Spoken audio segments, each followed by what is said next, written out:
Vamos a tener la grata presencia de nuestro querido Manuel Vaz, que es un defensor del arte popular, que es profesor, que es investigador, docente, coleccionista, bloguero de artes plásticas, en fin, tiene una vida, verdad, que dedicada a este tema y es un buen conocedor de muchos artistas en el país. Para la Fundación José Ángel Lamas, el Museo de Arte Popular de Petare y la Alcaldía del municipio Sucre, es un placer ofrecer esta oportunidad que nos brinda Manuel también con su presencia para hablar de 4 artistas de Oriente, los cuales él conoce bien su obra. Algunos no los conoció físicamente porque ya había fallecido cuando él tuvo conocimiento de ellos, pero se ha dedicado a estudiarlos de manera especial y ha coleccionado y ha conseguido obras de los artistas a lo largo del tiempo. De manera que, bienvenido Manuel, vamos a presentarle su currículum, Elisa. Ay, cuidado Manuel, se va a caer. Es profesor asociado de la Universidad Experimental Simón Rodríguez, pregrado, licenciado en Educación Integral, mención Ciencias Sociales cum laude de la misma universidad, posgrado, especialidad en Gerencia Educacional de la Universidad Pedagógica Experimental Libertador, tiene curso de posgrado de perfeccionamiento profesional en problemas de la educación en Venezuela y la ética de la profesión docente, también de la Simón Rodríguez, es Master Science en Tecnología y Diseño Educativo de esa misma universidad y tiene curso de posgrado de ampliación cultural africana y latinoamericana y caribeña en el Instituto Pedagógico de Caracas y doctorado en cultura y arte para América Latina y el Caribe del mismo Instituto Pedagógico de Caracas. De manera que le dejamos en el uso del micrófono, o si prefiere hablar sin micrófono, pero mejor con micrófono porque va grabado. Bueno, buenas tardes. Le doy las gracias más bien a Carmen Sofía por la oportunidad y a ustedes por haber estado acá. Estos artistas de que vamos a hablar hoy, 3 de ellos yo los conocí personalmente y compartí con ellos. Conozco su obra bien y su personalidad de cada uno de ellos. Una de las cosas que yo pudiera decir de ellos, para empezar, es que estos artistas tuvieron todo en contra, todas las dificultades del mundo para llegar a lo que llegaron en la creación artística. Muchos de ellos estuvieron marcados por las grandes dificultades y pudieron vencer las grandes dificultades y vencer el cansancio. Porque cuando hay grandes dificultades y se vencen, lo otro que hay que vencer es el cansancio, porque ahí cuando nos cansamos es que ya las cosas ya están por perdidas. Y yo el primero de que voy a hablar es Armando Rafael Andrade. Andrade no nació en Barcelona, pero hizo su obra artística entre clarines, cuando él llega por primera vez a Anzoátegui. Estuvo un tiempo en Barcelona, va a Santa María de Cariaco, con Estado Sucre, y vuelve a regresar a Barcelona. Andrade nace un 24 de julio de 1921 en Río Chico, Estado Miranda. A los 7 años entra a la escuela hacia 1928, va 2 días y no fue más a la escuela. El año siguiente la mamá muere y queda en Río Chico con una familia, ella Marcia Acosta, y ahí va a estar unos años trabajando con ellos, ayudándolo, vendiendo agua, cortando leña, y así va a pasar. Él me dijo que a él le gustaba dibujar, pero él no tuvo nunca la oportunidad y por lo tanto no aprendió a leer ni a escribir. Ya en el año 38, con esta familia, con la familia Marcia Acosta, llega a Clarines de visita y se queda en Clarines, con una familia allá de Clarines, y ahí se va a quedar. Ahí va a pasar parte de su vida con un señor que se llama Adán Cabeza. En la casa de él se queda y va a estar como un año allí. Y se inscribe un equipo de béisbol que llaman los Halcones, y él va a estar ese año, y cuando el año siguiente, en el año 29, se va al cuartel, al ejército. Va a pasar 3 años en el servicio militar, porque en aquella época se hacía el servicio militar en 3 años. En el año 42 sale del ejército donde aprendió a leer y a escribir, porque no sabía leer ni escribir. Aprendió a leer y escribir ya casi a los 18 años. Desarrolló una hermosa caligrafía. Él era el que se encargaba en el cuartel de hacerlo. Cuando iban a hacer diplomas, él era el que hacía las letras, ¿no? Bueno, y después se va a ver en los cuadros las firmas, eso no, inolvidable. Bueno, entonces una vez que sale, se va a Cumaná, y empieza a trabajar en las tabacaleras en Cumaná, va a estar unos meses allí, y regresa otra vez a Clarines. El servicio militar lo había pagado en Valencia, ahí pasó los 3 años, retorna a Clarines, a la misma familia donde estuvo, y monta una carpintería. Monta la carpintería, un año después, en el año 45, se casó, tuvo unos 13 hijos, y hace el primer retrato, porque Armando no fue paisajista en un comienzo. Armando fue un retratista. De hecho, el retrato que refiero, el de Camero, que era un jugador de pelota de los Halcones con él, Armando lo conserva, yo lo vi, lo fotografié incluso. Ese retrato está. Pasan los años, ya en el año 55, él se le ocurrió hacer un aviso publicitario para la carpintería, porque en aquella época recordemos que no había forma como hoy de hacer vallas publicitarias, no estaban estos dispositivos que hay hoy. Entonces había gente en las comunidades, incluso pintores que se dedicaban a hacer eso. Darío Lunar hacía en Cabima, digamos, propaganda. De igual manera lo hacía en Barcelona Rachiel, que era un señor que hacía esas propagandas, uno que iba a Jesús Clavito las hacía. Y eran artistas, hacían las letras y también le pintaban algún motivo pictórico, una imagen para darle un poco más de fuerza a la publicidad. Y un día Armando, eso estamos hablando de 1955, agarra un cartón piedra, arma una especie de paraván y pinta un paisaje que él veía de la calle El Sol. O sea, la calle El Sol era una calle que hacía esquina con la calle comercial donde él vivía. En esa esquina llegaba Alfredo Almas Alfonso siempre a Clarines a pasar las temporadas, y entonces pinta el paisaje de un paisaje que llama el Cerro de los Chivos, que se veía desde allí, de esa esquina. Ya había pintado anteriormente la iglesia de Clarines, de la misma calle de él hay un bajo allí, como una especie de bajo que daba la carretera, que eso lo llamaban el bajo de Casilda, llamaban ese bajo, y ahí se veía la iglesia de Clarines. Él pinta la iglesia, esa iglesia se la vendió a Claudio Alén, el señor que vivía como a 3 o 4 casas donde Alfredo llegaba, y Alfredo cuando llega a Clarines, que le va a dar noticia a la gente que llegó bien a Clarines, ve la pintura y le dijo que era un señor que vivía, le indicó dónde vivía y absolutamente que el señor vivía justamente al lado de su casa, y él no lo sabía. Él hace el paraván, pinta el paisaje y le coloca digamos, la razón de ser de la empresa, se hacen urnas y muebles a la medida, precios convencionales, América del Clarines, municipio de Ursal, Anzoátegui, Venezuela, América del Sur. Eso fue lo que le escribió abajo con una caligrafía, una excelente caligrafía, y Alfredo le compra ese cuadro y le compró también un cuadro que había pintado en una casa que llamaban el Negro Luca, eso quedaba frente a la iglesia, en una esquina ahí estaba esa casa, y esos cuadros son los que van al 17º Salón de Arte Venezolano y van después a la 4ª Bienal de Sao Paulo, Brasil. Ahora, la pregunta es que yo me he hecho siempre, es cómo un señor con una educación muy por debajo, no el paso no sacó la primaria, con una educación limitada, sin maestros, sin escuelas de arte, pintó un cuadro un día, ese cuadro va por una bienal. Entonces, pero escuchamos por otra parte que hay personas que pasan toda la vida experimentando con técnicas, aprendiendo, estudiando, entonces tampoco no llegan tampoco muy lejos. Entonces es una cosa bastante complicada y los otros son un poco en la misma idea también.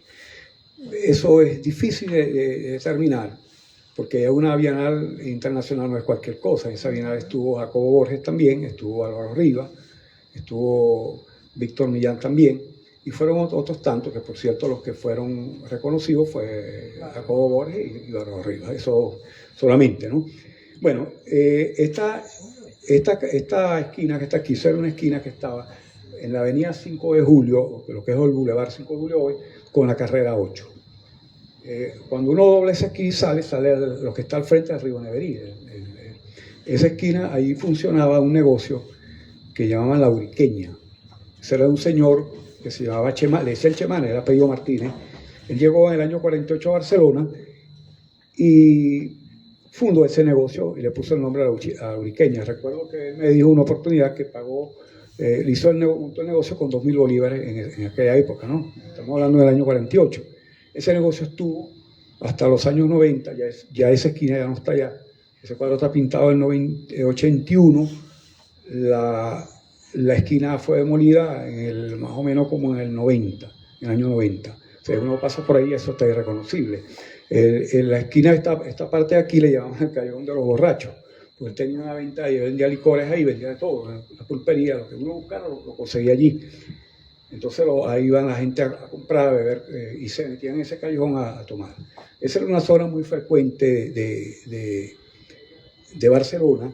Y eso le llaman la chica, porque hay una planta, no sé si aquí la habrá, en Barcelona había, que le llaman chica, que ha hecho una frutica amarilla, un árbol muy alto, muy frondoso, que él estaba justamente en la avenida, lo que era la avenida 5 de Julio. Ahí había un negocio de Trías Valera, ahí estaba la mata. Entonces esa mata, todo el que iba en aquella época, estoy hablando de los años 60, que tenía que llegar a los alrededores de Barcelona, eso era monte. O sea, yo creo que le comenté que las primeras casas que se hicieron en Mesón, ahí se hicieron en Gobierno de León, justamente. 40 casas ahí, 40 casas, hicieron unas 100 casas. Eso no existía. Existía rancho y broma, una casa aquí, pero ese planimetrado de casas, de 40 casas con carreteras y eso, se hace en esa época. Entonces, toda esa gente de los campos venía a comprar allí. Entonces, ese era un negocio que estuvo ahí hasta los años 90. Entonces eso le llamaban, y toda esa gente que llegaba se metía abajo de la mata. Entonces el lugar quedó sector La Chica. Y por eso es que el cuadro se llama La Chica, porque así se llama el sector. Le pusieron nombre al sector a las personas. Bueno, Andrade después de estando en Clarines, va hasta el año 65, que se viene a Barcelona. Y en Barcelona va a trabajar casi una señora que se llama Sarina Villamini. Ella tenía una funeraria San Celestino, porque ya sabía hacer urnas, la hacía en Clarines. Estamos hablando de una época cuando todavía en los campos la gente la enterraban con urnas que hacían con madera de ceiba, ¿no? Hacían el ataúd y tallado en madera, y entonces ahí, esa era, digamos, la manera como se enterraban las personas en ese tiempo, ¿no? Bueno, lo otro es que en esa avenida Barcelona, él va a estar 5 años trabajando allí y hace casi casi todas las calles de lo que es el casco urbano. Eso desapareció, lógicamente. O sea, donde llaman actualmente el Banco de Ahorro y Préstamo, eso desapareció y esa casa quedó pintado del año 69. Pintó la calle donde trabajaba la funeraria, que era la calle Ayacucho con calle Maturín. También dejó un cuadro pintado de eso. Pintó 2 cuadros que se ve la vista del Hotel Barcelona pintado justamente desde la calle Anzoátegui, o que anteriormente llamaban la calle del Arroyo, ¿no? Ahí nació, era el barrio del Arroyo donde vivió José Antonio Anzoátegui, que le cambiaron el nombre una vez que pasó a llamarse Plaza Boyacá, la plaza que está en Barcelona. Bueno, lo cierto de todo esto es que ahí va a estar 5 años en Barcelona y después se va a Santa María de Cariaco. Allá pintó unos cuadros también, ahí se dedicó a la pintura y ahí trabajaba como bodeguero. Él nunca dejó de pintar, pero también tenía un gran problema con la bebida. Y justamente la avenida de Clarines fue por un problema familiar que tuvo. Eso nunca se habló y tampoco lo voy a decir. Alfonso dice que nunca lo dirá. Yo no quiero tampoco decirlo. Armandito me habló algo del hijo, pero yo no quiero tocar ese tema. Lo cierto es que se viene y dejó 13 hijos en Clarines. Se va a Santa María de Cariaco, allá va a estar hasta el año 73. Y regresa otra vez a Barcelona. Y regresa justamente en la calle Anzoátegui, había un estacionamiento viejo, él dormía ahí y lo cuidaba. Así estuvo toda su vida, vivió un tiempo en Mesones, en ese caserío vivió. Ahí pintó un cuadro que se llama El Cardonal. El Cardonal es una barriada que hicieron allí, justamente se llama así porque había una cantidad de cardones en el espacio donde estaban haciendo la invasión, y entonces le pusieron el nombre. Incluso donde vive Rosa se llama El Viñedo, porque ahí había un viñedo también. Yo recuerdo haberlo visto. Esa era la carrera 20, que así se llamaba aquella época, y ahí tenía un amigo de papá una finca y nosotros eventualmente íbamos. Bueno, Armando Andrade regresa otra vez a Barcelona y va a estar en Barcelona hasta el año 99 cuando se enferma. Los dos hijos lo van a buscar y se lo llevan al municipio Fernando Peñalver, porque no muere en Barcelona ni muere tampoco en Clarines. Él muere en Fernando Peñalver el 23 de diciembre, sí lo entierran en Clarines porque él pidió que lo enterraran. Es unos cuadros pintados, eso me lo dijo Muera Casea Ana Rosa, una hija de él, porque fue la mayor, la primera que tuvo, y se lo lleva. Ahora, la pintura de Andrade es una pintura muy curiosa, porque Andrade era un gran dibujante. Andrade pintaba, porque he escuchado versiones, Andrade pintaba a mano alzada en su juventud, pero después cuando estaba ya viejo empezó a usar las reglas porque ya el pulso no lo tenía disponible por el alcohol, porque él muere de una cirrosis hepática, se muere. Pero muchas obras fueron pintadas de fotografía, otras obras fueron pintadas vistas, pues también tenía una capacidad, él me lo dijo, él ve una cosa y se grababa todo y la forma de trazar las perspectivas era con línea recta, o sea, era más bien, por eso que Alma Alfonso habla de que era un dibujante como que estaba acostumbrado a usar las reglas, porque las líneas las tomaba era mano alzada, ¿no? Él no usaba, lo empezó a usar después sí, pero en su juventud no. Y algunas obras fueron pintadas en bocetos que él guardaba. Yo recuerdo que Saloni Armas tenía un cuaderno, porque él vivió en una casa un tiempo de Fero Armas, de los Armas, del hermano de Alfredo Armas, Alfonso. Y ese cuaderno lo vi en una oportunidad y tenía una cantidad de bocetos y dibujos tomados. Y hay una forma de mostrarlo. Cuando él pinta, yo tengo una iglesia Clarines del año 70. Cuando esa iglesia la pintó, él no vivía en Barcelona, él vivía en Santa María de Cariaco. Cuando pintó la calle, le voy a dar un momentico, la portada. Esta obra que está aquí, que es la intersección de la calle San Carlos con la avenida Fuerzas Armadas de Barcelona. Si uno se va a la izquierda, entra al mercado de Barcelona. Si sigue derecho, va rumbo al Canal de Alío y sale a Caracas. Ese cuadro fue pintado en el año 72. Él estaba ya en Santa María, no estaba en Barcelona. De manera de que tenía ya todos esos apuntes y tomaba. Esa usó las dos cosas. Hay una entrevista que le hizo a Librec Martínez en el año 75, se la hizo. Como unas casi 5 páginas en una revista. Bueno, ahí está una subida, la subida de Doña Fidelia, o sea, ella llamaba Mamachía, los Armas a ella. Esa está en la calle donde está la alcaldía actualmente. Bueno, hay una foto que está en el libro que hizo Alfredo Armas con Pablo Gasparini, que se llama Clarines bien lejos del libro. La foto que está tomada ahí es la copia exacta del cuadro, o sea que no hay duda con eso. Entonces combinó todo esto. Ahora, hay algo muy curioso que vi con unos cuadros que tiene Benito Pereira en Puerto La Cruz. Él tiene unos cuadros que los cuadros no tienen más altura, más de 40 centímetros, pero tienen casi unos 50 a lo ancho. Entonces eso me llamó la atención, me puse a ver detalladamente y vi algo. Nosotros tenemos una mirada, incluyendo la periferia, de 180 grados de visión. Sin embargo, cuando captamos algo, el ángulo de visión, o sea, visión clara, no alcanza más de 90 metros. Entonces lo que hacía era usar esos cartones largos para romper un poco más llegar a los 190% de la circunferencia, o sea, abarcar más de lo que la visión le permitía captar en el paisaje. Porque uno ve los paisajes y los paisajes, tú lo ves y sabes que donde, al menos los que han vivido en Barcelona, como en mi caso. Porque ese cuadro se lo compré yo a un médico de lechería, le compré como 5 que él tenía. Y lo primero que me preguntó, cuando se los compré en el 2008, para ser más exacto. Y lo primero que me preguntó fue si yo sabía dónde era eso, si sabía dónde estaban los cuadros. Y yo le dije, claro que lo sé. Entonces esa es la chica de lo que vimos primero. Había otro que era la cuadra del viejo hospital, y estaba el hospital Racetti, que empezó a funcionar en 1940, que había sido uno de los edificios que se había hecho en 1737 con la Casa Fuerte, esos 2 edificios, y eso que esto era un colegio, una especie de colegio y de hospital, de hospicio, y en los años 40 lo adaptaron y lo convirtieron en el Hospital Racetti, y después fue cuando Betancourt lo pasó para allá, para la vía de la vía alterna, que está funcionando el hospital actualmente.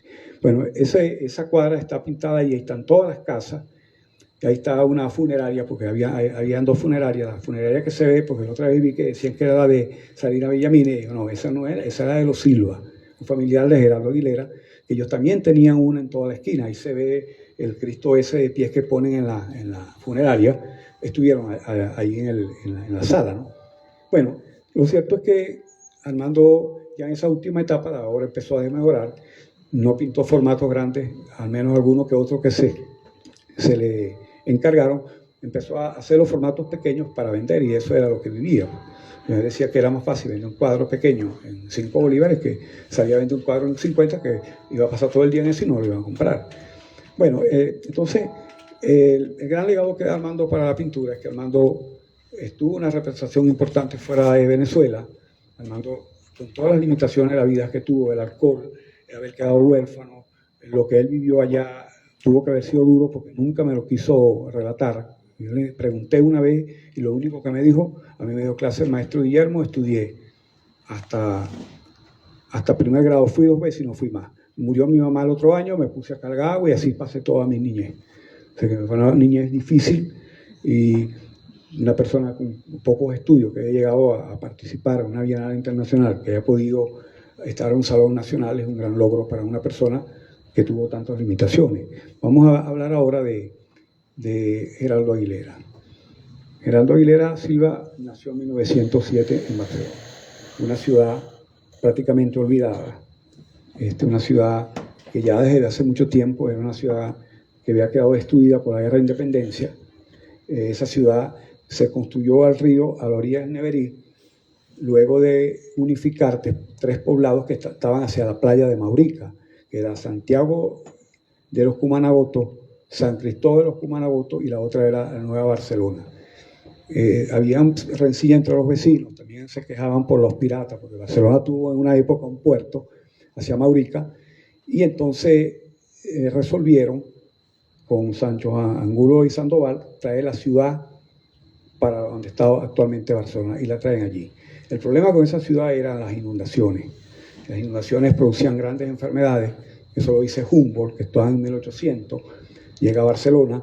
Eso lo dice también el consejero Lisboa, que fue un diplomático brasileño que estuvo en 1852 en Barcelona, y dice que las enfermedades eran terribles, las epidemias, tampoco había forma de vacunarse, y lo dice más tarde Rómulo Gallego. Rómulo Gallego llegó a Barcelona en 1912 a trabajar en el Colegio Federal de Varones, que es un colegio que estuvo casi al lado del Teatro Cajigal, entre la calle Carabobo con calle La Marina, en una esquina quedaba el colegio. Y llega en el mes de enero, y ya en el mes de junio se regresa a Caracas porque la mamá muere, el papá muere y se devuelve a Caracas. Él no regresa más. Pero en 1919 publicó un cuento que se llama La ciudad muerta. Él no dice en ninguna parte que es Barcelona, pero él dice que es una ciudad que Bolívar convirtió un convento en un fuerte, una ciudad que tiene un río que dio toda la descripción exacta, y la única oportunidad que tiene una persona en esta ciudad muerta es huir de ella. Bueno, ahí tengo el caso de Miguel Otero, tengo el Centro de Vallenilla allá, Luisa del Valle Silva era de allá, la poeta, y tantos otros que se vinieron a Caracas a hacer vida pues, en esos años. Pero hay un testimonio, creo que el más importante, porque es un testimonio gráfico, es el que deja Enrique Abril. Enrique Abril estuvo en Barcelona en 1901, hizo una fotografía de la calle Bolívar y la calle Juncal. Otra hizo en 1906, otra hizo en 1907 y otra hizo en 1909. La ciudad era terrible, las casas tumbadas por la Guerra de Independencia, las calles de tierra, o sea, era muy terrible lo que estaba viviendo. Lo único que se había hecho en Barcelona después de la Guerra de Independencia, o de las guerras que vinieron después, fueron 3 edificaciones, una que estaba la del Teatro Cajigal, la otra fue que se hizo en la gestión de Nicolás Rolando, la otra fue la de la iglesia Ermita del Carmen, que estaba casi en la misma manzana, y la plaza Boyacá. Esa era la plaza mayor, no tiene el nombre de Plaza Bolívar porque precisamente cercano a allí estaba el barrio de Arroyo, donde nació José Antonio Anzoátegui, el héroe de Boyacá, y por eso le pusieron la Plaza Boyacá en la Plaza Bolívar. Y esa Plaza Bolívar se hizo, la Plaza Boyacá, perdón, en 1898, ya finalizando el siglo. De ahí para allá no se construyó más nada en Barcelona, hasta que se construyó la Plaza Bolívar en 1930. Aquí hay una cosa que hay que acotar. En el caso de la obra de Geraldo Aguilera Silva, que las obras más importantes, las que he considerado las más trascendentes, son las que tienen que ver con la iconografía de Bolívar. En esa época llega a Barcelona un señor de Cumaná a dar clases al Colegio Federal de Varones, y él funda también una escuela, porque hay que aclarar una cosa, que él estudia tercer año, no de bachillerato, tercer grado, es lo que estudió. Fue tres años a la escuela. En esos años a la escuela, Matías Núñez, que se llamaba el maestro, él escribía en la prensa local con un seudónimo que era Enrique Wilson. Él empezó a educar a los muchachos en la doctrina bolivariana, de Bolívar, el heroísmo, el patriotismo. Y recuérdense que esa fue la época cuando empezaron a escribir también nuestros escritores sobre Bolívar, en las Lanzas Coloradas, aparece las de Rómulo Gallego y todas esas novelas, van a resaltar lo patriótico, que es lo que se quería en ese momento, que ya se venía sonando desde los tiempos de Guzmán Blanco. Pues recuérdense que Guzmán Blanco fue el que mandó a hacer el caballo de la Plaza de Bolívar. Ese caballo es una réplica de la que está en Lima, porque ya se había hecho uno en Lima en 1825, y cuando Guzmán Blanco contacta al escultor para hacer la estatua, ya estaban esos moldes en Alemania. Entonces lo que hizo fue volver a hacer otro vaciado y hicieron esa otra réplica, ¿no? Que es la que está en la Plaza Bolívar de Caracas. Bueno, lo cierto, de hecho, este Bolívar que está aquí no es una copia de que está de la Plaza Bolívar de Caracas, este es el de Barcelona, porque he visto también unos libros que han dicho que la espada apunta hacia la heroína de la Casa Fuerte, Eulalia Buró. No es cierto, la plaza fue construida antes, la estatua se puso después.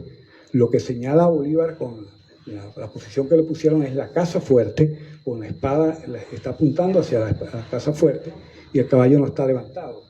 Entonces, por eso que digo que esto no se inspiró, y esas obras deben ser de más o menos esa misma época, de los años 30, que fue cuando se construyó la Plaza Bolívar de Barcelona, que me imagino que tuvo que haber asistido, porque Barcelona era una ciudad pequeña, eso no era lo que uno ve hoy cuando entra. Barcelona no pasaba del barrio de la Aduana.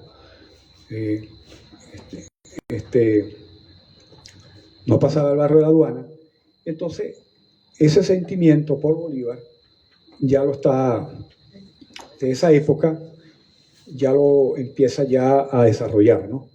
Y a desarrollar la obra. Claro, él tuvo que haber visto eso, lógicamente lo vio en revistas, en cuestiones, y había visto que lo vio el natural de la Plaza Bolívar de Barcelona, ¿no? Y quedaba como a 5 o 6 cuadras donde él vivía en aquella época. Él vivía en la calle Juncal, de la calle Anzoátegui de Barcelona, que quedaba 1, 2, 4, 5, 6 cuadras de la plaza, ¿no? Entonces empezó a pintar estos cuadros. Ahora, el hecho de pintar estos formatos pequeños, la gente a veces me ha preguntado, mira, Geraldo Aguilera Silva dormía en un cuarto que tenía un cuartico así, que no cabía una cama. Él dormía, era en chinchorro. Entonces en la noche colgaba el chinchorro y en la mañana lo descolgaba. Tenía en la esquina una mesita y ahí era que se ponía a pintar. Entonces esos cartones se eran recogidos en las tiendas de los turcos, en cajas de zapatos, y cosas de esas, y los pegaba con una pega que llaman cautaro. O sea, allá había una mata en la orilla del río que se usaba, eso lo usaba uno para pegar los voladores y esas cosas, con eso los pegaba. Después empezó a usar, generalmente usó primero fue el zapolín. Lo que pasa es que después, cuando se crea la Escuela de Arte, la Escuela de Arte se creó en el año 58, creo, esa estaba en la calle Ricaurte, detrás de la Plaza Boyacá estuvo la escuela, y estuvo la Seguridad Nacional, por cierto, en esa casa. Después fue que la mudaron para la calle Bolívar de abajo, y después la mudaron a donde está actualmente, saliendo justamente cerca de la casa de él. Entonces, en el contacto con la gente de la Escuela de Arte empezó a pintar con óleo. Pintó también con pasteles, pero las primeras obras fueron pintadas con pintura en Zapolín. En una pintura que venía en unos potes pequeños, era una pintura abrasiva para proteger el calor, la corrosión, que se compraba mucho en las casas para pintar sobre todo en las partes exteriores de las casas. Era lo que se usaba. Esto es un autorretrato de él.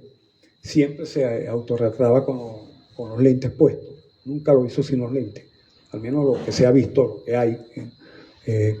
Esta obra era de Regulo Martínez. Y digo era porque Regulo lamentablemente murió.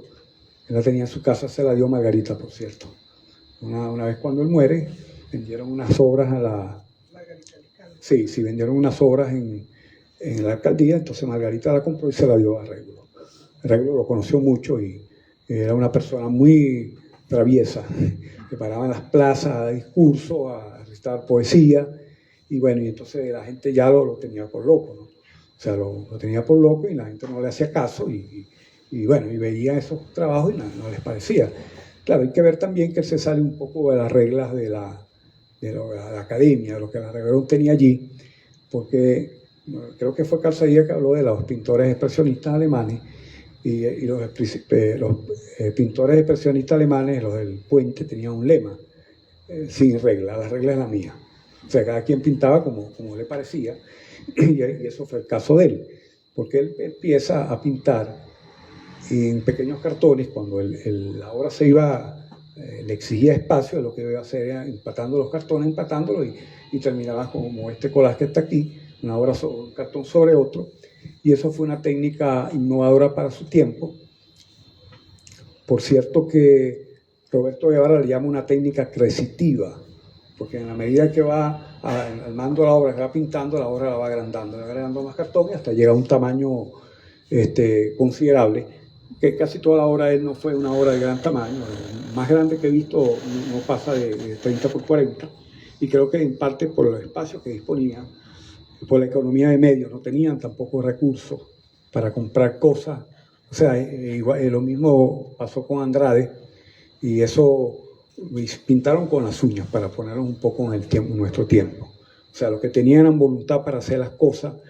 Aguilera Silva era una persona desempleada, no tenía ingresos de ningún tipo, se lo tenía más bien por loco, y gracias a Dios que cuando llega Luis Lucy a Barcelona, en el año 64 llegó de director de la Escuela de Arte, que había estado Mauro Mejía, y Aguilera Silva.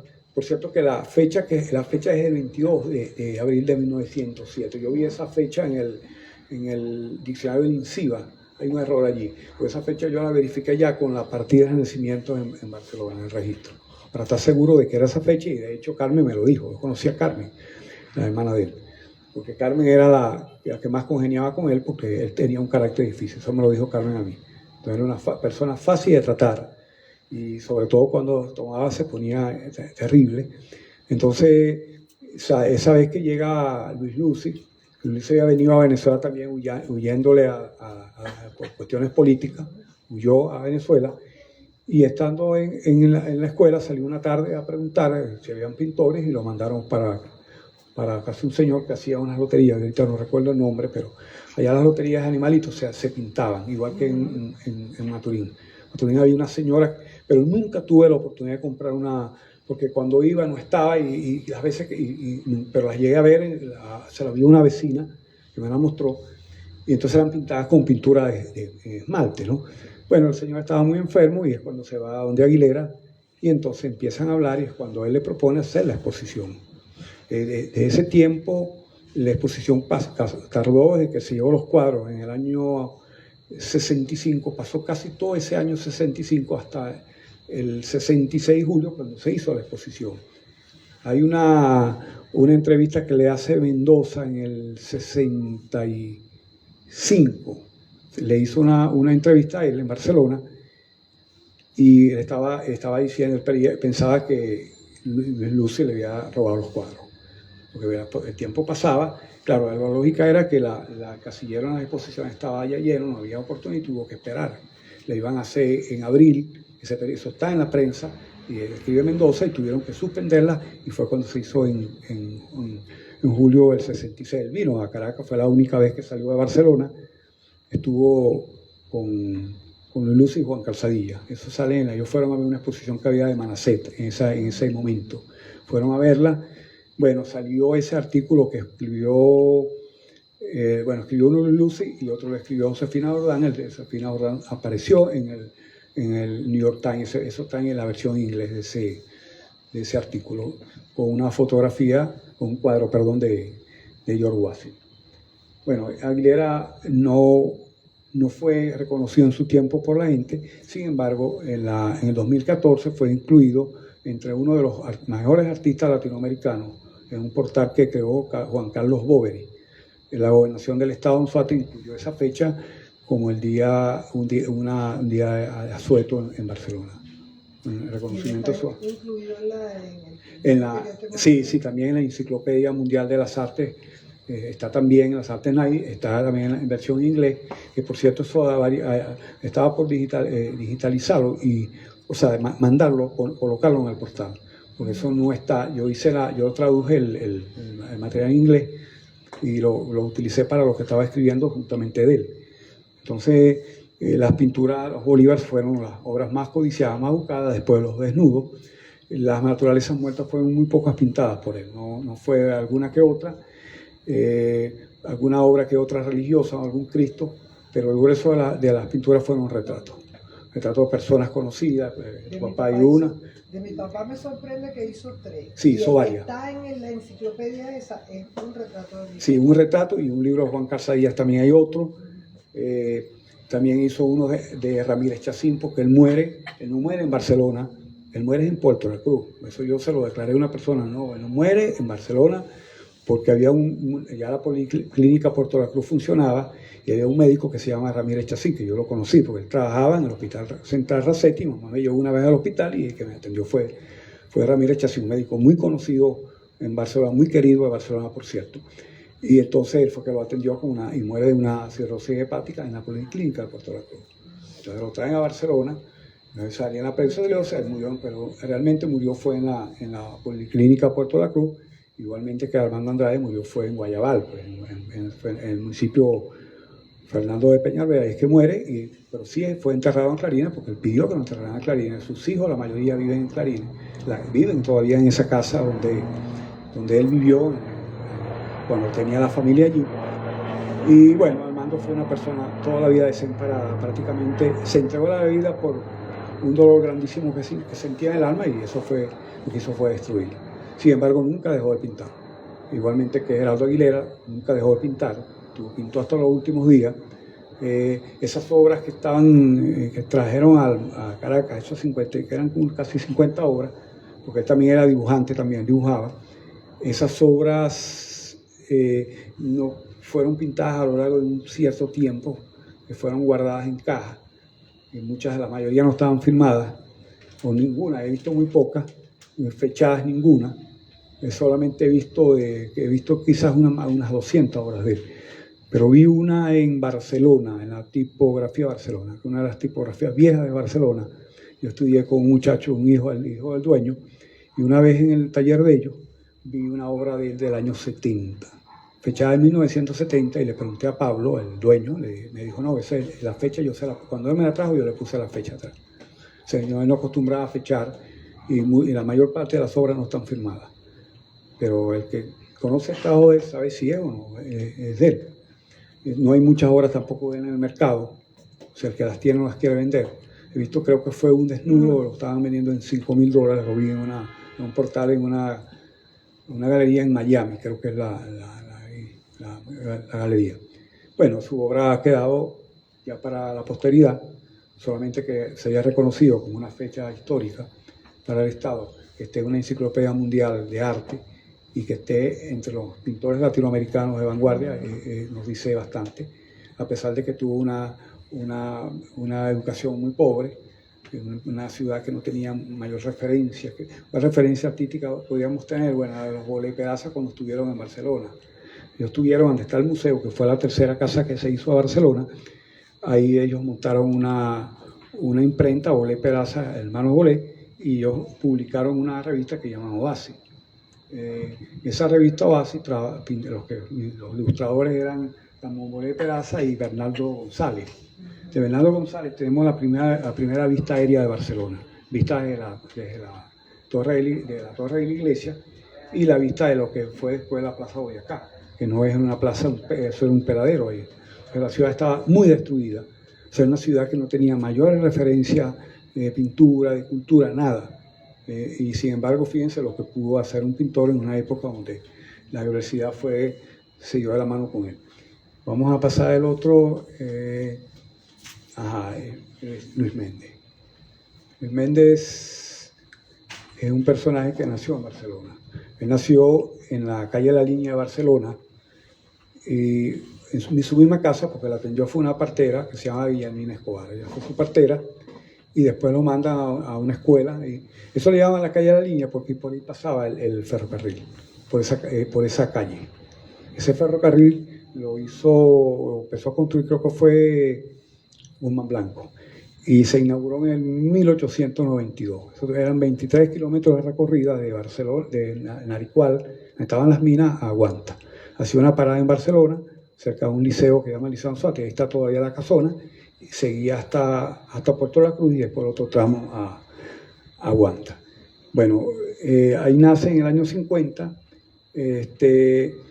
y ya para el año 69 ellos se van a vivir a un barrio que llaman El Espejo. Eso queda en Barcelona. En ese barrio del Espejo está otro barrio que se llama Barrio Sucre, y en ese Barrio Sucre él entra a trabajar en una fábrica de caramelos y ahí se quema las manos y la motricidad de las manos, al menos la motricidad final, la perdió, y él tenía una banda de rock en esa época y tuvo que desistir como artista. Y había hecho un curso de inglés para aprender las canciones de los cantantes americanos de la época. Sin embargo, eso no se concretó. Ahí se queda un tiempo en convalecencia, pero en el año 70, un 1 de mayo, por cierto, había entre Barcelona y Puerto La Cruz estaba lo que era el MOP, Ministerio de Obras Públicas Estatales. El MOP, en el MOP había una fiesta el 1 de mayo y cuando él sale es arrollado por un vehículo. Él va a estar 3 meses inconsciente y 2 años en silla de ruedas hasta el año 72, que se levanta. En el año 73 vuelven otra vez a la calle La Línea, en Barcelona. Él, por ejemplo, para ir al centro de Barcelona tenía que pasar, juro, cuando yo vivía. Yo veía todos los días cuando pasaba con los cuadros. Entonces, se regresa a la casa, entonces cuando empieza a recibir rehabilitación en Caracas, en José María Vargas. Hay una cosa importante que decir allí. Estos fueron los primeros cuadros que él pinta en el año 72, dio en todas partes, y va a pintar Mi Bella Dama, que es un cuadro. Ese cuadro se lo dio a Luis Leal, a un vecino de él que estaba en el mismo grupo de rock. Le pregunté si lo conservaba y me dijo que se había mojado y se dañó el cuadro y lo botó. Bueno, ahí va a empezar su actividad artística. Luis me dice que él llega a pintar porque estaba sentado en la sierra de la casa y se puso a dibujar. Y por ahí empezaron las cosas. Porque todos tenemos la inclinación de escribir, de pintar, pero algún día lo hemos hecho, pero nadie se dedica a pintar. Cuando estamos pequeños dibujamos, pero todos no somos dibujantes. Cuando estamos pequeños todos escriben y nadie se hace escritor. Cuando estamos pequeños todo el mundo siembra una mata, pero todos no se hacen. Entonces, debe haber algo allí que motiva a la gente a hacer una actividad que probablemente a otros no les interesa hacer y no les llama la atención, ¿no? Bueno, lo cierto es que estando ya en convalecencia en el año 75, ya había terminado el proceso de rehabilitación en Caracas, y es cuando escucha por Radio Barcelona, una radio local allí, fue la primera radio que hubo en Barcelona. Esa radio empezó a funcionar en el 38, como Naciones Unidas se llamaba, y después pasó a Radio Barcelona, porque la electricidad llega a Barcelona en 1915, y ya en el año 36, ya, al menos en el casco de la ciudad, ya la luz era ya más o menos permanente, porque anteriormente se alumbraban eran con faroles. Por cierto, el papá de Aguilera Silva era el que encendía los faroles de la ciudad. Bueno, lo cierto es que Luis manda un cuadro a un salón en el año 75, un salón regional de arte popular, me acuerdo que lo organizó Freddy Pereira, que fue el primer director que tuvo el Ateneo de Barcelona cuando se fundó. Entonces él incluso escribió un texto, hizo los textos, organizó los catálogos, y Luis va con una obra que se llama Paradoja. Esa es la obra que él lleva para la exposición. Y no sé qué pasó, que el año siguiente le propuso Freddy Pereira hacerle una exposición individual en el museo. Y se la hicieron. Yo tengo un cuadro de esa época, del 76 el cuadro. Hice una exposición, escribe un texto al catálogo muy bueno, uno de los mejores que he visto, respetando también los de Penal Mine, que son los mejores. Y escribe ese texto y hace esa exposición. Lo que no estoy muy seguro, cómo fue, creo que fue a través de Margarita, cuando hacen el enlace para hacer las exposiciones, que se hicieron 3 aquí en Caracas, uno en el 77. ¿Ah? Margarita Liscano, que era fue por un tiempo la directora de la Galería Andrés Bello del Consejo Legislativo Regional de Anzoátegui, y fue también directora del Ateneo. Ella hizo, por cierto, fue una de las que impulsó crear la sala Geraldo Aguilera Silva en el Ateneo de Barcelona, porque no estaba, y ahí está una sala que lleva el nombre de él. Bueno, lo cierto es que Luis Méndez quedó imposibilitado, quedó muy, muy dañado físicamente y además con un asma terrible, pero eso no lo impidió a pintar y empezó a pintar. Toda la obra de Luis es una obra también expresionista, con una simbología, marca digamos lo terrible de lo que es vivir en una circunstancia como él vivió. Ese es un Simón Bolívar.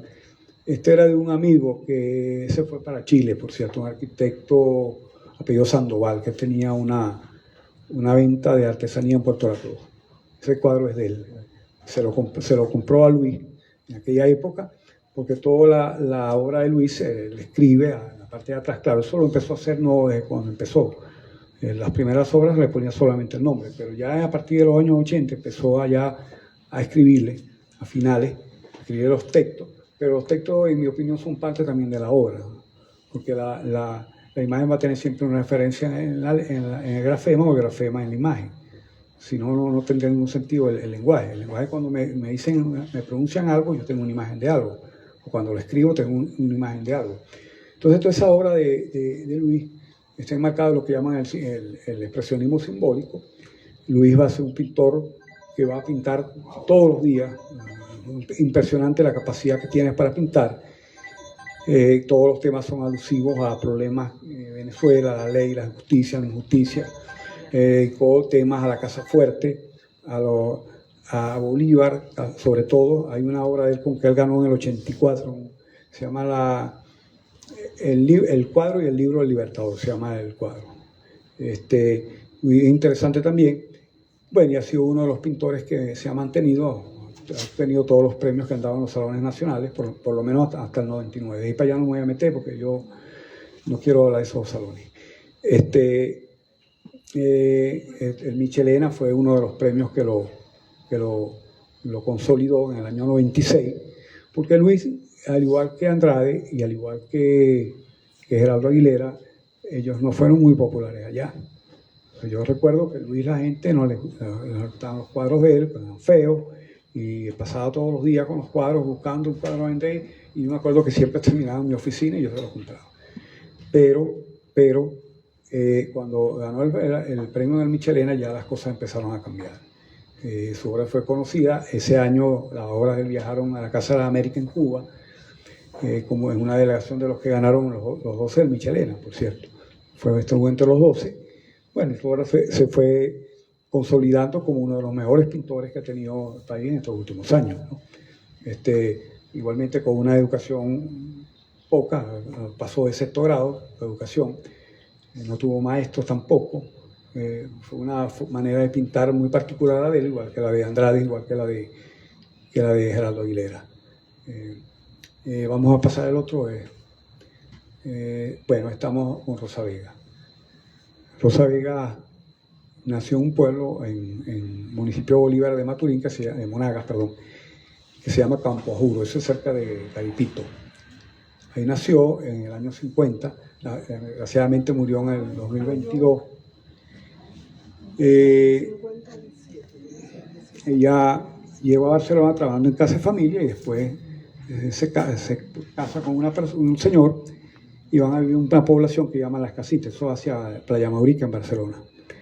Ahí va a vivir unos años, pero el señor decía que ella estaba loca porque no le parecía que ella en vez de estar haciendo lo que hacía una, entre comillas, normal ama de casa, y lo que estaba haciendo era muñecos, y entonces eso llegó a un momento en que ella se obstinó de eso, y entonces empezó a tener problemas con el señor. En ese momento, Regulo Martínez, eso fue en el año 88, y Margarita Liscano, la que era presidenta del Ateneo de Barcelona, la fueron a visitar porque alguna persona le comentó a Regulo. Regulo vivía relativamente cerca de ahí, y en mi casa vivía como a 2 cuadras, en un tiempo que yo vivía en Barcelona. Entonces llegó la información y Regulo fue a ver a Rosa, y en ese momento Regulo se dio cuenta de que era una tremenda artista y le organizaron una en el Ateneo, en la Galería Andrés Bello, el Consejo Legislativo, o la Asamblea Legislativa en ese momento, porque no era todavía Consejo Legislativo. Le dieron una exposición y entonces ya después hizo una en el Ateneo, y eso hacia el 94 se va al viñedo. Y se va al viñedo, definitivamente dejó a su casa todo y se fue nada más con la maleta, y así se fue, y hizo un rancho de bares y lo convirtió en un museo. Ella sola, una mujer con determinación, porque si una cosa, no puedo decir a Rosa que era una mujer con determinación, no era una persona muy abullera, pero tenía un poder de determinación, y le dieron el premio regional de teatro, y lo que me dijo es, si ellos creen que voy a votar por ellos, por el gobernador, que era Tarek William, por cierto, en ese tiempo, que se olvide. Me acuerdo que me dijo, porque yo estuve, Juan Casella estuvo, por cierto, cuando le dieron el premio regional en pintura, ahí se lo dieron, en el año 2008, creo, 2007, 2008, ya yo estaba por mudarme ya. Entonces ella se dedicó a hacer todo tipo de pintura, bueno, con lo que uno imagina hace algo, con todo. Tiene un poder por cierto, estos muebles hacía Juan.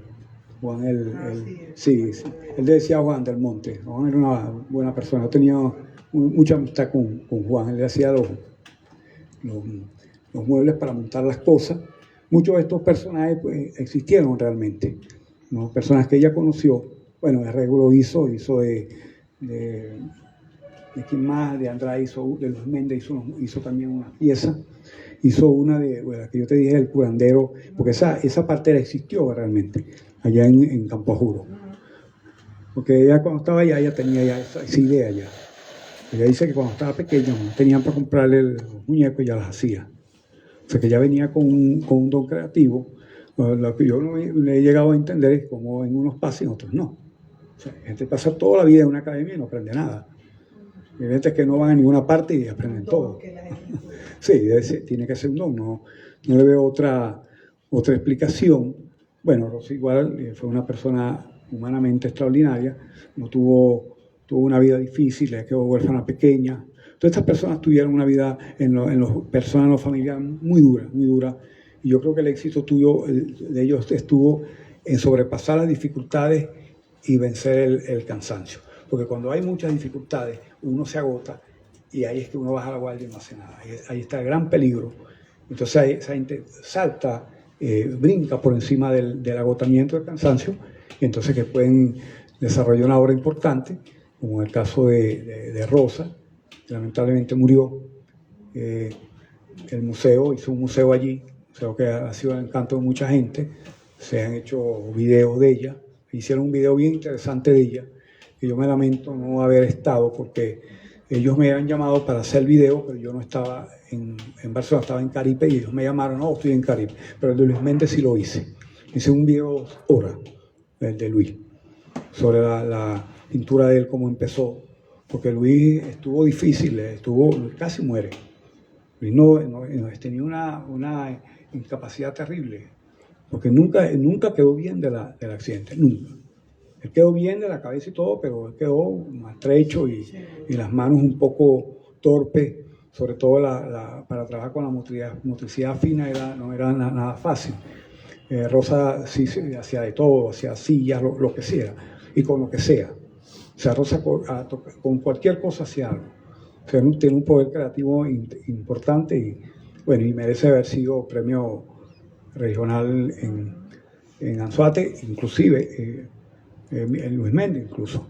Debería haber sido premio nacional en pintura, pero bueno, eso requiere también que la gente que conozca, las promociones, y ellos tampoco no fueron personas complacientes, eso hay que decirlo. O sea, Rosa no era una mujer complaciente con las personas. Cuando digo complaciente es que se quiere congraciar, tú sabes, y no. Igualmente, no, sí, es así. Si una persona, con los políticos distantes, siempre. Sin embargo, eso no, a pesar de todo eso, fue reconocido su trabajo, como fue reconocido el de Luis, como fue reconocido Armando Andrade. Armando Andrade fue de venir de una vida triste por allá por Río Chico, donde su madre muere, de algo es terrible. Si uno no tiene apoyo de la familia, no es fácil. Y bueno, él tuvo que trabajar desde muy pequeño, vendiendo agua, no fue a la escuela. Ya aprende a escribir a los 18 años. Y bueno, esos son unos personajes que van a quedar para la historia. Si nosotros queremos conocer un poco de lo que fue la ciudad física de Barcelona, están los cuadros de él, ahí están las casas. Ese cuadro que él hizo al señor Benito de la calle Anzoátegui, hoy no se para en ese local y el hotel no se ve ya, porque esas casas las tumbaron y hicieron edificios, entonces eso lo modificaron. Y por eso que el que me preguntó, cuando yo compré los cuadros, compré ese de la calle frente la calle donde estaba el hospital Racetti de Barcelona, aquella época donde vivían así en ese hospital. Y este otro que estaba en la intersección de la avenida calle San Carlos con la Fuerza Armada, el otro de la chica, en la carrera 8, él me preguntó, yo pasaba todos los días por ahí, yo sé que esta calle, pues yo las conocía. Salía con mi papá todos los días en el carro. O sea, eso cosa que no era común en la época, porque en los años 60 casi nadie tenía vehículos, era muy poco contada la gente. Entonces yo trabajaba todos los días con mi papá en la mañana, salía en el carro todos los días y entonces regresaba al mediodía y me iba a la escuela.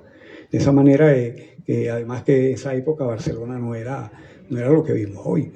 Yo le estaba diciendo porque yo tengo también, me dicen que la calle La Línea de Luis Méndez es el sector Guamachito. Yo sigo insistiendo de que eso es Portugal. Porque mamá me cuenta que justamente cuando pasaba la línea del tren vivía mi abuelo, con un negocio ahí que se llama Ramón y Triago de Asociados, se llama el negocio. Entonces, lo que va a ser Guamachito, el Guamachito que yo vi cuando yo estudiaba en la escuela Anzoátegui, que está frente a la iglesia de Lourdes, donde es la iglesia de Lourdes hoy, cuando yo salía, que estaba una casa de las monjas, todas las casas, de ahí para allá, lo que tenían era alambre púa. Todo Guamachito. No cerca de bloques, de alambre púa. Y después, como 10 años después, fue que la gente empezó a hacer las paredes, el estadio no estaba. Y entonces eso se llama Guamachito porque eso era un guamachal. Es una mata, hay una mata que se llama guamache. Que la hay en Margarita. Sí, ella ha hecho una fruta que es muy sabrosa, por cierto. Pero esa mata no desapareció. Eso no, tú buscas una mata de esa y no la vas a encontrar hoy. Igualmente que en Píritu, la planta de Píritu, es una palma también. Se hacía con eso, ron con píritu. Lo hacían la gente de píritu. Y eso, ¿Píritu qué es una fruta? Es una palmera que echa un fruto. Se llama píritu el lugar. Primera Sí. vez que sé que es Sí, una sí. palmera. Y ahora es una palmera que echaba la frutica, igualmente que Guamachal, y así muchos barrios de Barcelona llevaban los nombres. Palotal era una mata que daban palote y así le fueron poniendo los nombres. ¿Las fruticas de la palmera esas son pequeñas o...? Son como parecen una aceituna negra, más o menos así, a buscarle un símil. Eso lo maceraban con ron, como el ron, con el consigue igual. Lo hacían en la gente de Prito lo hacía. A lo que en Colombia se llama la lata. ¿Ah? En Colombia se le llama lata. Bueno, sí, los nombres cambian de un lugar a otro, ¿no? Eso es muy difícil. Creo que Platón era el que decía que los nombres son por convención, por acuerdo. Sí, es como una uvita. ¿Ah? Es como una uva. Sí, es como una uvita o una aceituna negra. Sí. Y se la echaban al ron y lo maceraban con La él. palmera esa, tú agarras el vástago, el tronco de la palma, y con eso se puede hacer una flecha, porque es duro. Sí, hay una, es fuerte. Fuerte, muy fuerte. Pero esas matas desaparecieron, no se ven. Yo vi, la Guamachito uno busca una planta hoy y no la ve. Yo cuando estaba muchacho las vi. Donde vi una fue una vez que iba para Maturín, donde está la Ceiba, creo que era la cuestión. Por ahí vi unas matas a la orilla de la carretera. Pues es un árbol, no es un cardón, es un árbol como un árbol, pero con espinas como un cardón, hecho una fruta verde. En Margarita hay, pues yo las he visto en Margarita. Una vez fui y me acuerdo de haber visto unas matas en un patio de un amigo, ¿no? Entonces, eso es un poco el mundo en que vivieron, una ciudad pequeña, precaria, pues hay que decirlo. Barcelona fue una ciudad que quedó muy golpeada bueno, eso que dice Rómulo Gallego, estamos hablando de a principios de siglo. Después fue que se hizo ¿Ah? No, después de la Guerra Federal. Nosotros tuvimos casi un siglo de guerra. Entonces, a partir de Gómez fue que se hizo la Plaza Bolívar, empezaron a hacer cosas. Gómez, porque ya el país quedó totalmente destruido. Las casas, esa ciudad, las calles, esas fotos de Enrique Abril las puedes buscar en internet. La calle Bolívar de Barcelona era de tierra. Entonces, imagínate tú cuando el río, si yo vi la inundación del 71, la vi, cuando se salió el agua para las casas. Mi abuelo fue lo que llamaban presidente de Estado en aquella época, Sí. porque no había gobernador. Sí, no habían gobernador. En Monaga. Y le llegó uno de las petroleras y entonces, bueno, presentarle los respetos al presidente de Estados Unidos, lo contaba que otra vez. Entonces el señor, cuando se va, mi abuelo le dice, mire, pero es que se le queda este paquete. No, general, eso es para usted. Para mí, ¿qué es eso? Cuando él ve que eran un fajo de billetes de dólares, entonces él le dice, no. Si usted quiere hacer algo bueno por este estado, vamos a hacerlo los dos. Usted pone el petróleo y yo ayudo a construirla, vamos a petrolizar las calles, eran de tierra. Sí. En el año 40, el año que 36 cuando murió. Todas esas calles de Barcelona eran de tierra. La calle vivía era de tierra. Ahí sale, 1901, 1908. En esa Barcelona nace Gerardo Aguilera. Una ciudad totalmente precaria. Sí, ha quedado destruida. La guerra de independencia tuvimos casi un siglo con las guerras que vinieron después. Las cifras más conservadoras dicen que hubo más de 200 enfrentamientos. Entonces la ganadería, hace poco publicaron, por cierto, una tesis doctoral de la Universidad de Carabobo, yo la leí, sobre el problema de cómo quedó el país. El 20% de la población huyó del país, otras murieron, los hatos quedaron destruidos. Hay un trabajo de Pedro Sotillo, uno de los cuentos, por cierto, que estaban hablando de los cuentos con ella, que te habla del ciclo de bandoleros que habían en la época asaltando los caminos. Guardajuno fue uno de esos, y había también uno hacia la zona de Píritu, Clarines, se asaltaban a la gente. Entonces era un país sin gobierno. Con todo lo que la gente puede decir, me metí en cintura un poco de gente. Y persiguió gente, pero también había también un país muy estable. Bueno, y después vinieron los que vinieron después. Sobre todo, más que otra cosa, los caudillos que venían ya rodando en los últimos años. Pero la historia vuelve a veces y a veces no vuelve con... Sí, puede repetir de otra manera y...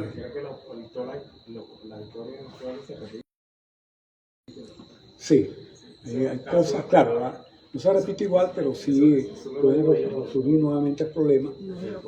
Porque uno de lo que tiene que aprender una cosa en la vida es que lo que es los valores de los ciudadanos, eso se tiene que pelear por ello todos los días. Igualmente como uno pelea por la vida de uno, mantenerse vivo. Es que si eso no se lucha todos los días por eso, llega un momento que pasa el olvido y es lo que está. ¿Usted nació en Barcelona? Yo nací en Barcelona. ¿Quién se conoce eso en la Palmera? Sí, yo nací en Barcelona, antes estaba el hospital, se llama Colegio de la Propaganda. Así se llamaba eso primero, pero hizo... Colegio de la Propaganda. De la Propaganda. ¿De qué propaganda? Propaganda Fide, eso fue un hospicio que hicieron los mismos que hicieron la... Pero fíjate, Espíritu se construyó pero primero que... propaganda porque en ese lugar había algo de propaganda, o sea... No, así le llamaban a ese colegio de la Propaganda. Se construyeron esos edificios, la Casa Fuerte, que era un convento, y el hospicio. Y ese hospicio después, con el tiempo, en el año 38 lo convirtieron en un hospital Racetti. Le hicieron una remodelación. Ahí había un arquitecto en Barcelona que lo empezó a remodelar, que era el arquitecto Irigoyen. Él fue el que hizo el teatro, hizo ¿cómo es que era? El intercambio, hizo la Plaza Boyacá. Y trabajó con los Bolets para hacer la fachada de la Casa de los Masones en Barcelona. Esa casa está todavía, eso lo hicieron ellos. Me parecía curioso, porque yo una vez fui con un amigo y me puse a ver eso, y dije, ¿quién haría esta broma? Pero después busqué, y entonces me di cuenta que había sido Ramón Bolet que hizo eso. Ellos estuvieron un tiempo en Barcelona, unos 6, 8 años. Fundaron unos colegios allá, y entonces después fue cuando volvieron a regresar acá. Pero la primera vista aérea que tiene Barcelona se le debe a ellos. Ellos fue que hicieron, se ve también la cárcel vieja de Barcelona. Estaba ahí de ahí Ramón Bolet hizo un grabado visto de ahí de la calle Juncal, casi orillas del Neverí. Yo vivía en la misma calle, pero del otro lado del río. O sea, lo que yo hacía era subir una cuadra de la calle del puente y ya estaba ahí en el Armando Reverón, que ahí fue que yo conocí a Régulo. Eso sería como en el 72, por ahí 73. Ya la habían mudado de la calle Ricaute, donde estaba la Seguridad Nacional, y se la trajeron para la calle Bolívar, y después se la volvieron a llevar para allá, al final de la calle Juncal, donde está actualmente. En ese tiempo. Ahí trabajó una tía mía, por cierto. Algo que te quería preguntar, Dime. Ya que tú has estudiado a Aguilera Silva, ¿no? Es algo curioso, ¿no? Aquí cuando se montó una exposición que arriba, la señora Carla prestó un cuadro que es la colección de Ruth Botón. Es un retrato de Bolívar, ¿no? Sí, yo sé cuál es. Pero entonces tiene el número 30, entonces me quedó la curiosidad. ¿Será que, me pregunté yo mismo, será que Aguilera Silva pintó más de 30 Bolívar? 30 retratos? No. Pudo haber sido el número de alguna exposición, pero no es determinante, no se sabe realmente cuántos cuadros pintó. Yo lo que, al menos en Barcelona, vi los que tenían allá.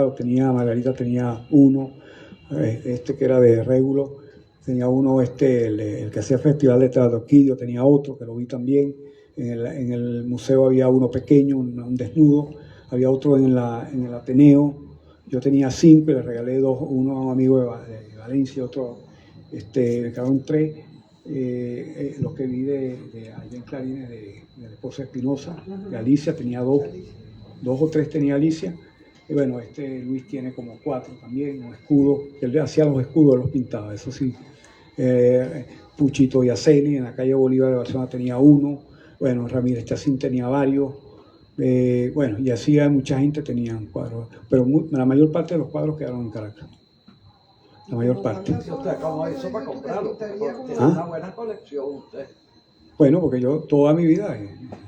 Porque se ve que le gustaría desde chiquito. Claro, yo salgo y viajo o sea, yo me acuerdo que yo fui una vez para Tabay y nos quedamos en un sitio, y me quedé en un sitio donde estaban todos esos tallistas, y entonces yo no hago lo que hacía la mayoría de gente, hacer de viaje y estaba en una botella de ron. Yo hacía eso. Yo iba a recorrer, a fotografiar, a ver cosas, y no tenía necesidad de estar tomando. Y me iba para el Casa de Luis Barón, me fui una vez un tiempo y me quedé unos días allá, y Amelia. Y ahí conseguí un señor, por cierto, se llama Joel Untivero. Y me acuerdo que Joel empezó a pintar estando en el hospital, hospitalizado. Y me dijo, Amelia, andame unas cosas, y fui a ver. Y le compré dos cuadritos que los tengo todavía, de esa vez. Y siempre y Barcelona, claro, ¿verdad? Yo viví toda la vida allí.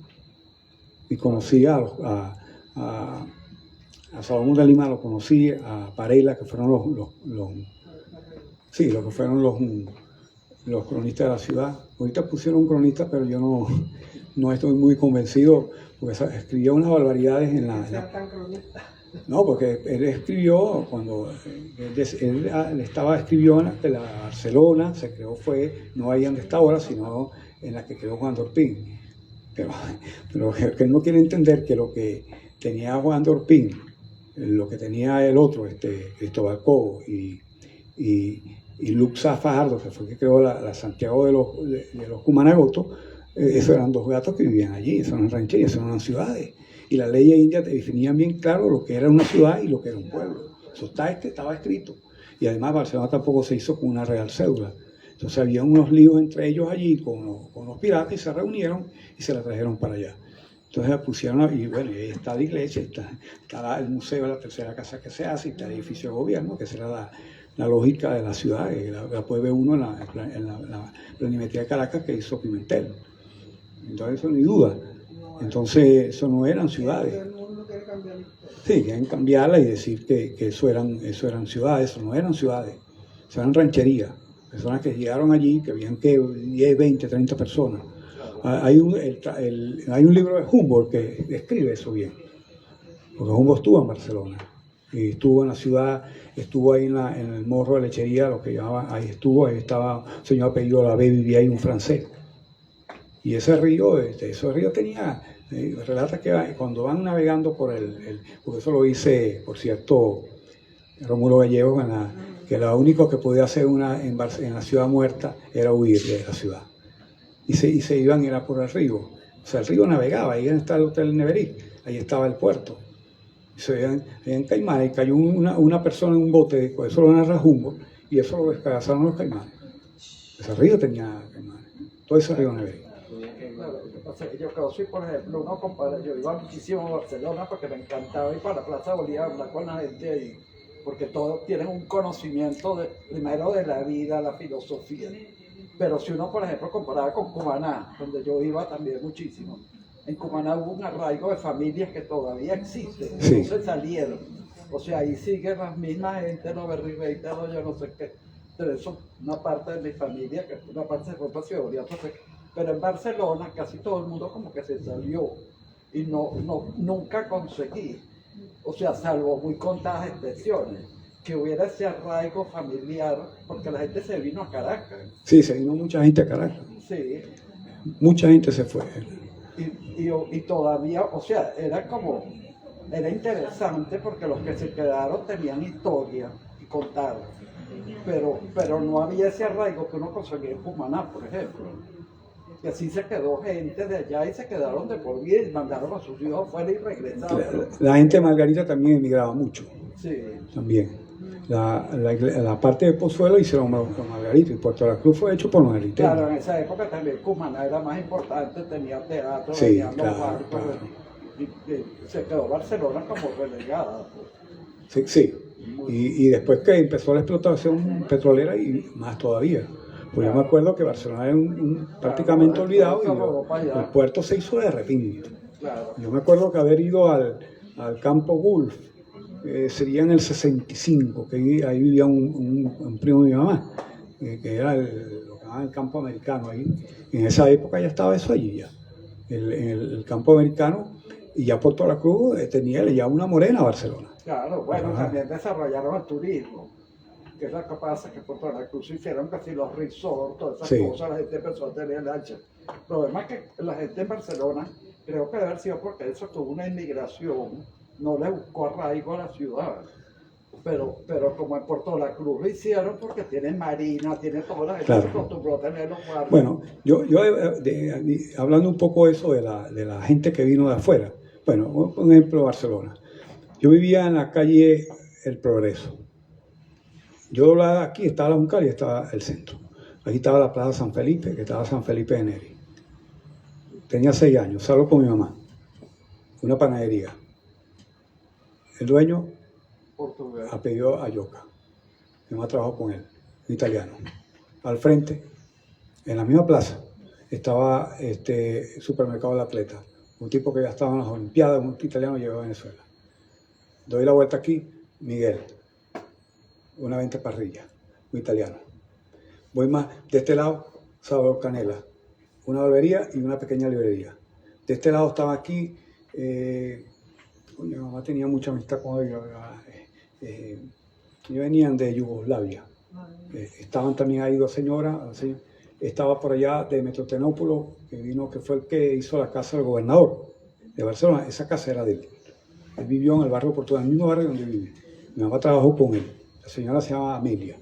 Por otro lado estaba otro ruso que se llama Miguel. Y por otro estaba otro que se llama Carmelo. Estaba un chino que se llama Joaquín. Bueno, esos chinos son fuera de serie, porque esos chinos fueron los únicos chinos que yo conocí en mi vida que iban para fiesta con uno, y de hecho todavía mantienen relación, nos llaman y hablamos. Mi hermano antes estos días me dijo, ando con Pepe, que estoy haciendo un trabajo con esos chinos. Bueno, eso fue... Nombre de aquí. Bueno, Chino con nombre de sí, sí, bueno, él se llama Pepe, pero realmente se llama Dinju, el nombre. Yo me aprendí, los nombres de ellos nunca se me olvidaron, porque era muy común, y así se fueron haciendo todas las... Bueno, por el otro lado estaba otro señor que tenía una... bueno, estaba Ackermann, un alemán que tenía un... puro extranjero. Bueno, eso en los años 60.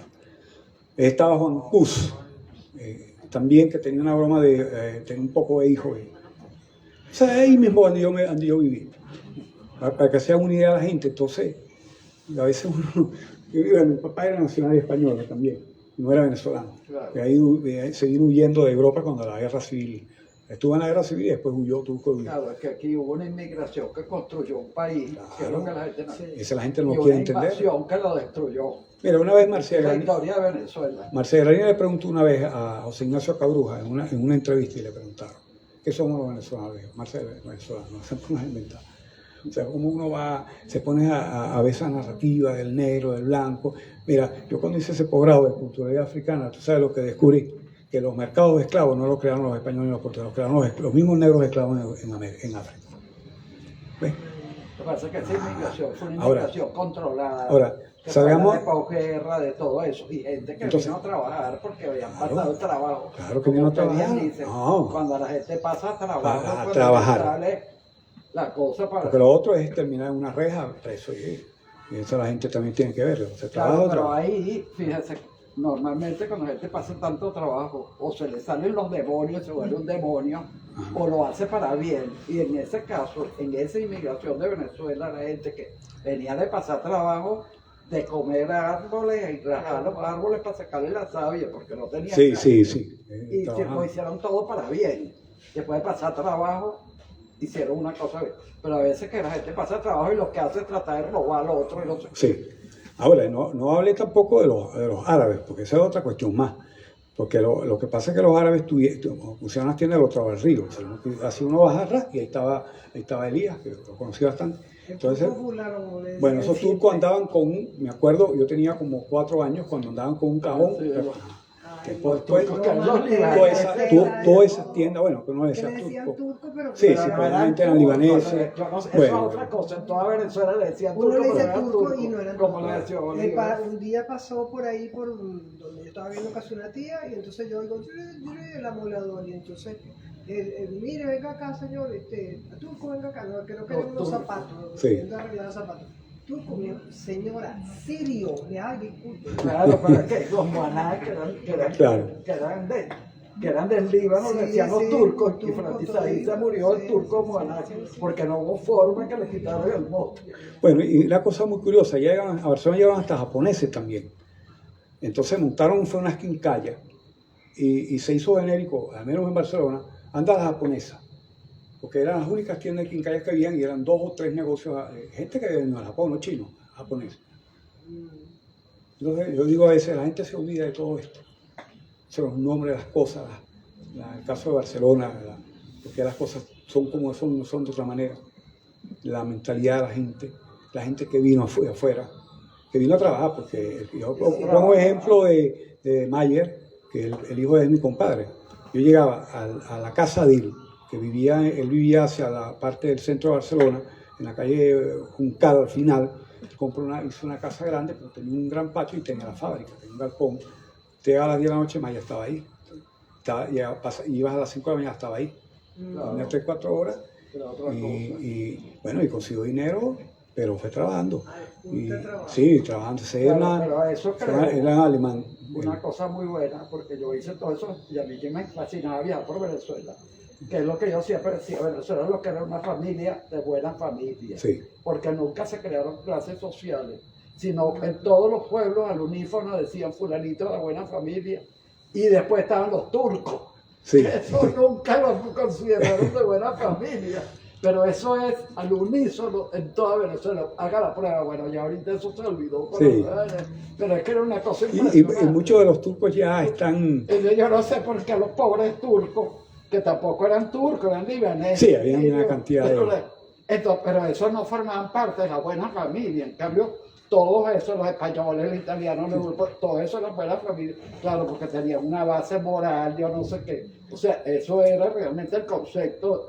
Y eso es lo que nos ha ayudado a nosotros ahorita a Chapalante, Bueno, que hicimos una Venezuela muy austera, y uno se acostumbró a hacer con chicos hijos. Los chinos se casaron todos Bueno, los chinos. con venezolanas. O sea, menos uno, el mayor sí. Claro, pero los chinos, como decía mi marido, no se mueren nunca porque como son idénticos, chinos que se mueran, chinos que los sustituyen, le dan el pasaporte y se quedaron nunca visto en tierra china. A veces no entiendo cómo han podido tratar de segmentar a la gente por esto, por aquello. O sea, no lo entender.